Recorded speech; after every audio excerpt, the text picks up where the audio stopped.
এত দেরি কেন, এত দেরি মানুষের সমস্যা বলুন। এত দেরি কেন, এই প্রশ্নের উত্তর তো কলকাতা পুলিশই দিতে পারবে। ওনারা, আমরা তো একটা শান্তিপূর্ণ আন্দোলন, একটা শান্তিপূর্ণ মিছিল নিয়ে এসেছিলাম।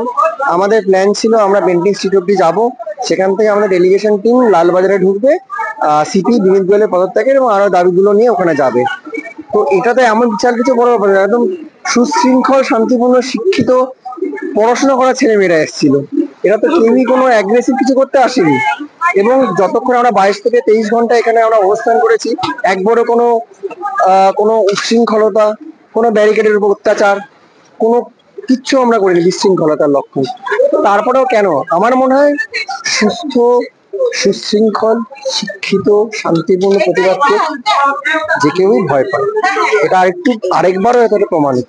একটা বিষয়, এই যে আপনি একটু ছবি দিয়েছেন আগে, নপুরের ব্যারিকেড দেখা গেছে যে তাদের যে আন্দোলন ছিল, তারা একটা আন্দোলন একদম পুরো সুশৃঙ্খল ভাবে করছে, এত বড় ব্যারিকেড লোহার, এটা কি কেমন? ভয় পেয়েছি, আমি তো তাই বলবো, ভয় পেয়েছি। আমরা খুবই ক্ষুদ্র মানুষ, আমরা পেন চালাতে শিখেছি, আমরা ছুরি কাচি চালাতে শিখেছি, আমরা স্টেথো বুকে বসিয়ে বুকের আওয়াজ শুনতে শিখেছি।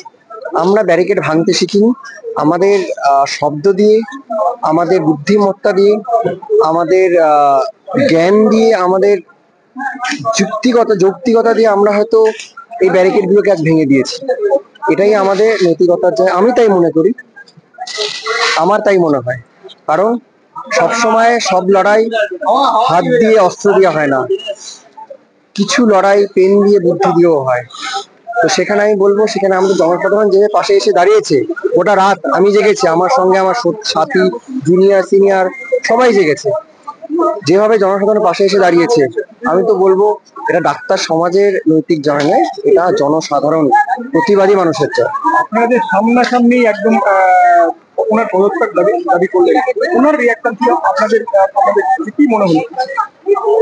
দেখুন, বলতে খুবই খারাপ লাগছে, উনি একজন আইপিএস অফিসার, কিন্তু ওনার অ্যাটিটিউড বা কথাবার্তার ধরন বা ওনার চিন্তা ভাবনা শুনে মনে হলো উনি হয়তো কিছু একটা ডিলিউশনে ভুগছেন। যে ডিলিউশন মানে হলো একটা ভুল ধারণা। ভুল ধারণার মানে ওনার মনে হচ্ছে উনি এমন কিছুই ভুল করেননি, যেটা একটা সাধারণ মানুষও বুঝতে পারছে যে দূর দূর তক পুলিশি ইনভেস্টিগেশনের সাথে টেকনিক্যালি জড়িত নয়, তার পক্ষে বোঝা সম্ভব হচ্ছে যে কলকাতা পুলিশ কি লেভেলে ইনভেস্টিগেশনটা প্রপারলি এক্সিকিউট করতে ব্যর্থ হয়েছে। এবং শুধু সেটা নয়, প্রমাণগুলো যদি অ্যাটলিস্ট ঠিকঠাক ওরা সুস্পষ্টভাবে মানে সুচিন্তিত ভাবে প্রিজার্ভ করার চেষ্টা করতো, ক্রাইম সিনটা ঠিকঠাক কর্ডন অফ করতো, তাও হয়তো ওদের মুখটা বাঁচতো। না, আপনারা কি বলেছেন যে মানে 9 তারিখের পর থেকে 14 তারিখে যে কতগুলো ঘটনা হলো, তারপর আমরা ক্রাইম সিনে এত লোক, এই বিষয়গুলো অবশ্যই বলা হয়েছে, জানানো হয়েছে, লিখিতভাবে দেওয়া হয়েছে, কিন্তু উনি বলতে খারাপ লাগছে, নির্লজ্জ টাইপের মানুষ।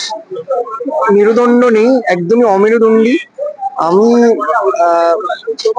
ডাক্তারি পড়তে গিয়ে এই আন্দোলনের সাথে যুক্ত থেকে সাধারণ মানুষের পাশে থেকে একটা জিনিস যেটা বুঝেছি, মেরুদণ্ডটা শুধু শিক্ষা দিয়ে আসে না, মেরুদণ্ডটা থাকতে হয়, ওনাদের সেটা নেই। আপনারা কি মেরুদণ্ডটা দিলেন? দেখুন, এটা আমাদের কি বলবো, যতগুলো মেরুদণ্ডের দরকার অতগুলো দিতে পারি, তাহলে তো অনেকগুলোই দিতে হবে না।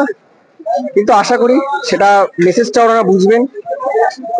যে কোনো প্রফেশনাল বডি হিসেবে কলকাতা পুলিশের থেকে যে প্রফেশনালিজমটা এক্সপেক্ট করি আমরা, সেটাই ওনারা দেখবেন। কিছু দেয়ার ইজ নাথিং পার্সোনাল, কোনো ব্যক্তিগত কোনো ক্রোধ আক্রোশের কোনো জায়গা নেই। একটা প্রফেশনাল বডি যেভাবে কাজ করবে, আপনি রোগী হিসেবে যখন ডাক্তার কাছে হিসেবে আমাদের ডাক্তারদের কাছে আসবেন, আপনি যখন এক্সপেক্ট করবেন ডাক্তার প্রফেশনালি আপনার রোগকে অ্যাড্রেস করবে, সুস্থ করার চেষ্টা করবে, সেম সেম জিনিস আমরা কলকাতা পুলিশ থেকে এক্সপেক্ট করি, যেটা আমরা করতে ব্যর্থ হয়েছে।